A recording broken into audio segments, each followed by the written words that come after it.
Amigos, bienvenidos a su podcast 18 minutos.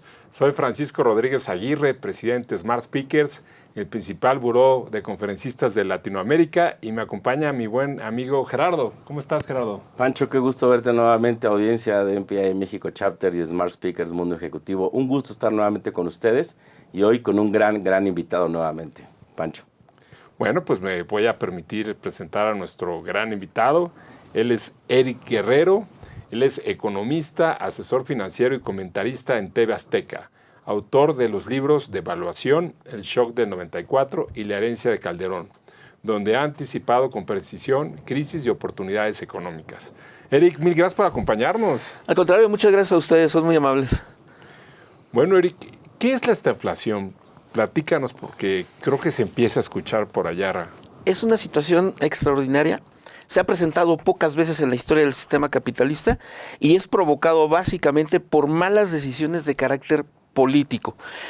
A lo que estamos acostumbrados es que cuando viene una baja en el crecimiento económico, cuando vamos hacia una recesión, al bajar el consumo, estamos acostumbrados a escuchar palabra crisis, menos consumo, recesión, baja la inflación.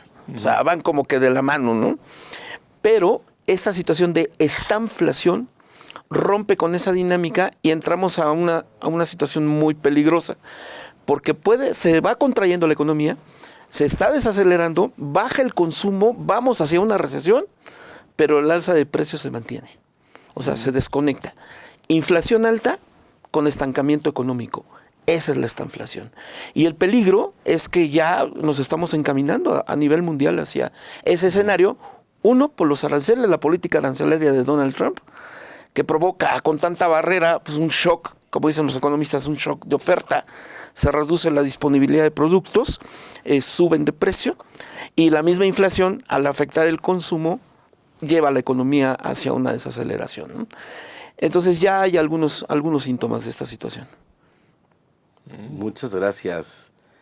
Quisiéramos que nos compartieras tu visión o pronóstico económico para México y Latinoamérica, dado estas circunstancias. Sí, por desgracia, México y Latinoamérica no se van a librar de esta situación. La política arancelaria pues, es fenómeno internacional, y también el conflicto entre Israel e Irán, si probablemente entre Estados Unidos se convierte en una guerra más amplia, también va a ser un shock de oferta y altos precios del petróleo, más inflación.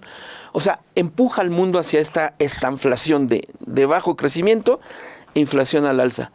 En México ya tenemos un indicador. La tasa de crecimiento se ha ido desacelerando. Llevamos ya 6 meses con tasa de consumo a la baja, y la inflación también se está acelerando. Otro ejemplo que ya técnicamente ya de plano está en estanflación es Japón. Japón ya tuvo en estos primeros meses del año ya una economía con tasa de crecimiento negativa e inflación al alza. Y Estados Unidos, según Powell, el presidente de la Reserva Federal, el Banco Central más poderoso del planeta, ya también ha dicho que ya hay señales de estanflación, ¿no? De baja en el crecimiento económico con precios al alza. Entonces, esto ya empieza a ser una realidad mundial cada vez más palpable.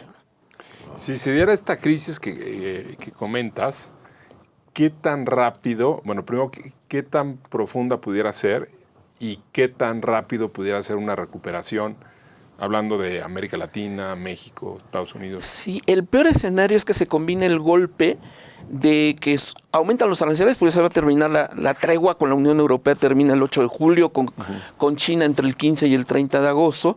Entonces, la administración Trump es claro que busca un arancel promedio global de 15%. Ese es su objetivo. China va a quedar con un 30 mínimo, otros países distintos porcentajes, pero es un 15. ¿Por qué quieren un 15 de arancel? Porque en ese nivel ellos sienten que van a tener la recaudación suficiente para poder soportar una baja de impuestos que ya está en proceso. Ya la aprobó la Cámara de Representantes, falta el Senado, pero para Trump disminuir los impuestos es fundamental para poder acelerar la economía de Estados Unidos. Entonces, para poder aguantar los aranceles. Entonces, los aranceles más altos nos empujan al mundo a la estanflación, y a corto plazo podremos hablar de entre 6 meses y un año, probablemente entre julio-agosto 2025 a julio de 2026 que el mundo esté en esta inflación. Esa podría ser el periodo de tiempo estimado. Y el impacto para las empresas pues es todo un desafío, porque es para el margen de utilidad y el flujo de liquidez, te hacen el efecto sándwich en tu negocio. O sea, te bajan las ventas por la recesión, la desaceleración, menor flujo de liquidez, y al mismo tiempo, como es esta inflación, al mismo tiempo siguen aumentando los precios, te aumentan los costos, entonces baja el flujo de liquidez y se te estrecha el margen de utilidad. ¿Y la recuperación? La recuperación está supeditada a que, yo lo doy por hecho, la reforma fiscal de Trump es una reforma fiscal impresionante, la verdad. Yo estoy muy sorprendido. Ya se han aprobado rebajas de impuestos para personas físicas, para pequeñas empresas, que van a dejar mucha liquidez en el sector privado, va a aumentar el consumo dentro de Estados Unidos. Y todos sabemos que aunque China viene muy fuerte, muy amenazante para ellos, aún así el mercado más grande, más poderoso, interno, con mayor consumo, es el estadounidense. Entonces va a aumentar el consumo. Pero por el otro lado, viene una reforma fiscal con una rebaja de impuestos a los corporativos, a las empresas, impresionante. O sea, la tasa nominal va a bajar a 15%, pero vienen tantos beneficios fiscales. Si tú repatrias capital, si eres una transnacional y, por decir algo, tomas 5,000 millones de dólares y los regresas a Estados Unidos para invertirlos ahí, totalmente exentos del pago de impuestos. Si esos 5,000 millones de dólares tú los destinas para crear una planta, una fábrica, desde el costo del terreno, todo lo que te cueste edificarla, todos los materiales, van a ser deducibles del pago de impuestos de manera inmediata y al 100%. Parte de la mano de obra que tú contrates calificada, sobre todo en cuestión de tecnologías de la información, va a ser deducible del pago de impuestos. Compra de maquinaria, compra de herramientas, gastos de publicidad, fomento de marca, etcétera, lo que los fiscalistas conocen como depreciación y amortización acelerada, tanto para bienes tangibles como intangibles, deducibles del pago de impuestos al 100%. Entonces la tasa efectiva va a bajar a un 10%. Va a ser la tasa de impuesto más baja a nivel global. Entonces la rentabilidad de los negocios en Estados Unidos va a aumentar. Aparte vienen otras medidas, por ejemplo, una reforma fiscal muy fuerte, que ya las primeras órdenes ejecutivas de Trump el 20 de enero del 2025 fueron para la reforma energética. Está fluyendo inversión para extraer más petróleo. Entonces, al extraer más petróleo, bajan los precios de los combustibles, gas natural, gasolina, diésel, electricidad. Entonces, la rentabilidad de los negocios va a ser muy fuerte. Entonces, viene un repunte. Todo este paquete queda aprobado por el Senado y lo va a presentar Trump, así como es, ya sabes, la maña de un buen populista, ¿no? Así son todos los de derecha o de izquierda. Sí, claro. Entonces, el 4 de julio va a presentar ya 4 de julio, la aprobación de que ya está. Entonces, cuando entre en vigor, que probablemente sea en el año fiscal, coincida con el año fiscal de Estados Unidos, 1 de octubre, van a empezar a fluir capitales hacia Estados Unidos y podría venir una recuperación momentánea fuerte. Por eso el escenario de esta inflación, 6 meses, 1 año, y luego la recuperación, esperando que esta reforma fiscal ya surta efecto. Perfecto. O sea, que habrá que prender los focos para ver cómo nos estamos viendo. Exactamente. Y para México y América Latina, la clave es, por ejemplo, México, la renegociación del TEMEC, que probablemente empiece en julio, ¿no? Entonces, ahí van a meter más presión, van a querer una unión aduanera entre Canadá, México, Estados Unidos. El gobierno mexicano se va a tener que doblar, no tiene condiciones para negociar. O sea, va a llegar de rodillas a la mesa de negociación. Pero ya establecida esa negociación del TEMEC, México va a formar parte del bloque más importante a nivel mundial, que va a ser el bloque norteamericano. ¿Cómo le repercute esto a Centro y Sudamérica?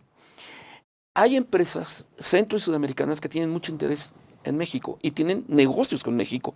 Son proveedores importantes para México, que México a su vez es un proveedor para Estados Unidos. Entonces, la derrama económica de México, que va a quedar en una situación excepcional con Canadá, va a ser como cuando arrojamos una piedra en un estanque, ¿no? El consumo hacia Centro y Sudamérica se puede ampliar. Entonces ahí es donde puede haber oportunidades, sobre todo para las economías más importantes. En Centroamérica podríamos estar hablando de República Dominicana y Costa Rica, que es donde hemos tenido más dinámica. Y en Sudamérica, básicamente estaríamos hablando de Chile, Perú, Ecuador, Colombia, principalmente. Muchas gracias, Eric. Oye, y yo tengo una duda. En esta etapa de turbulencia global, ¿cuáles serían como tus tips para los empresarios o inversionistas de cosas que hacer, o sea, para prepararnos, y cosas no hacer? Porque viene un cambio global que es inevitable. Sí, la incertidumbre es terrible. O sea, hay empresarios que no pueden planear bien a bien porque no saben exactamente qué va a pasar la siguiente semana. O sea, ha sido un efecto de turbulencia tremendo, que es muy malo para la planeación. Es una neblina muy densa la que tenemos enfrente. Entonces, hay varios tips. No hay fórmulas mágicas, no hay fórmulas milagrosas, pero sí algunas estrategias inteligentes. La primera es de carácter emocional, es increíble. Para mí, yo que me dedico a la consultoría, me ha tocado verlo mucho. Primero, tener capacidad para ver las cosas como son, no como nos gustaría o nos conviniera que fueran. Hay que ser realistas. Y para poder planear, tenemos que tener un buen diagnóstico, una buena idea de lo que viene hacia adelante. Si no tenemos ese buen diagnóstico, vamos a andar dando palos de ciego, cometiendo errores y generando pérdidas. Y a mí lo que me preocupa, en las reuniones de asesoría en las que he estado participando con compañías de distintos tamaños, distintos giros en México, es que venían de un consumo muy fuerte en Estados Unidos, de muy buenas cifras, y entonces esto les hace creer que todo esto de los aranceles es transitorio, lo vamos a superar, y van a regresar pronto a esta etapa de auge. Entonces no están viendo las cosas fríamente. Entonces, ¿por qué verlas fríamente? Para no presupuestar sobre bases falsas. Es muy fácil irse con la finta y hacer cálculos y extrapolar resultados pasados al futuro. No. Viene un punto de inflexión, viene un choque, los aranceles, el posible alza del petróleo si se convierte el conflicto de Medio Oriente en una guerra más amplia, viene la estanflación, entonces cambian las circunstancias y el shock negativo de corto plazo es muy fuerte. Hay que ser realistas, hay que presupuestar sobre bases más firmes. Ahora, después de eso, pues hay que estar preparados para que el negocio aguante, hacerle los ajustes que sean necesarios para cuando venga el repunte y estar posicionados. Porque si entonces uno ya está listo para el repunte, pues uno puede tomar el mercado. Los que no presupuesten sobre bases realistas, estén medio engañados, se confíen, exceso de confianza, van a desperdiciar una oportunidad y hasta podrían quedar fuera del mercado, ¿no? Claro. ¿Cómo crees que quede México, América Latina, parado después de todas estas políticas arancelarias de Trump? ¿Y cómo crees que se reconfigure el comercio internacional? Sí, es una lástima que la globalización haya muerto. O sea, hasta antes de la administración Trump, el arancel promedio a nivel mundial era de 3%, el promedio. Va a quedar por Estados Unidos en un 15%. O sea, ya no regresamos a la situación anterior. Entonces viene crecimiento por bloques, por desgracia. China está buscando y va a buscar expandirse. Otras economías también. La misma Unión Europea va a buscar reconfigurar su comercio y buscar otras alternativas. México le conviene, por cuestión geográfica y la renegociación del TEMEC, quedar amarrado al auge, porque entonces los aranceles en México para las empresas que cumplan con las reglas de origen, con el contenido mínimo regional, va a ser 0%. No va a ser un auge que se extienda a todo el país, porque la mitad de las exportaciones mexicanas, la mitad de las empresas que no cumplan con las reglas de origen, van a tener un arancel de 25%, ya lo tienen. Entonces se va a concentrar en compañías que cumplan cabalmente con el Tratado de Libre Comercio. Y va a ser entonces en aquellas zonas más industrializadas del país, centro y norte. Los demás, pues, se podrán salpicar algo del repunte, pero no, va a quedar concentrado en este tipo de empresas. Y en Centro y Sudamérica, para las compañías que sean proveedoras de empresas mexicanas que cumplan con las reglas de origen. Ese tipo de compañías sí les puede ir muy bien. Pero el escenario en Centro y Sudamérica también puede ser complicado porque pues, el nivel de aranceles queda más alto, ¿no? Y la unión con Estados Unidos a través del libre comercio no es tan fuerte como lo tiene México con el TEMEC. Entonces, para compañías centro y sudamericanas que quieran sumarse al boom estadounidense, pues tienen que asociarse con compañías mexicanas que estén bien configuradas en este entorno, o buscar por su cuenta pues ya alianzas con China, con la Unión Europea, ¿no? Oye, entonces, Eric, al final a México le conviene llegar a un acuerdo, como dices tú, vamos a llegar con las rodillas abajo, todo, pero al final nos conviene llegar a un acuerdo con Estados Unidos, o sea, ¿nos beneficia directamente o qué opinas sobre eso? Sí, no, la dependencia es tremenda, somos el proveedor número 1 ya de Estados Unidos, ya rebasamos a China y a Canadá desde hace un par de años, ¿no? Entonces, sí, las circunstancias nos obligan. Ahora, Estados Unidos va a buscar otra cosa con México para formar este bloque. Viene una unión aduanera entre Canadá, México y Estados Unidos. Entonces, con la unión aduanera, Estados Unidos nos va a obligar a México a decir, a ver, yo le establezco a China un arancel promedio de 30%, tú también. Y voy a tener el control de tus aduanas, con tecnología de punta, inteligencia artificial, para poder ya escrupulosamente cualquier producto, cualquiera que tú entres a mi territorio, tiene que tener las reglas de origen, cumplir con el contenido mínimo regional, y te voy a reforzar las reglas de origen. Entonces, no va a ser nada fácil para México porque pues, hay mucho comercio con China. Entonces, de repente, México va a tener que levantar barreras. La ventaja es que para aquellas empresas mexicanas y centro y sudamericanas que sean proveedores de estas compañías mexicanas exportadoras, es que la demanda del consumo de Estados Unidos va a ser muy fuerte. Claro. Entonces, la venta, el margen de utilidad, etcétera, va a ser muy interesante para las compañías que cumplan con estas reglas. Los que no cumplan con estas reglas definitivamente van a quedar excluidos. Excelente, Eric. Oye, ya para cerrar, una cosa es el Trump, que ahorita que estamos viendo en estos días, que ya es su segundo mandato, que tiene la mayoría pues, en las cámaras, pero tiene toda la presión de la elección intermedia en Estados Unidos. ¿Cómo crees que sea el Trump después de la elección intermedia en Estados Unidos? Depende de su reforma fiscal, su reforma energética. Para él se juega la vida con la reforma, básicamente la reforma fiscal. Porque si entra en boom económico, cambian las cosas. Totalmente. Si no entra en boom, pierde el republicano la mayoría en las dos cámaras, en el Congreso. Fue lo que sucedió en 1930. En 1930, después de la Gran Depresión, subieron los aranceles a nivel histórico.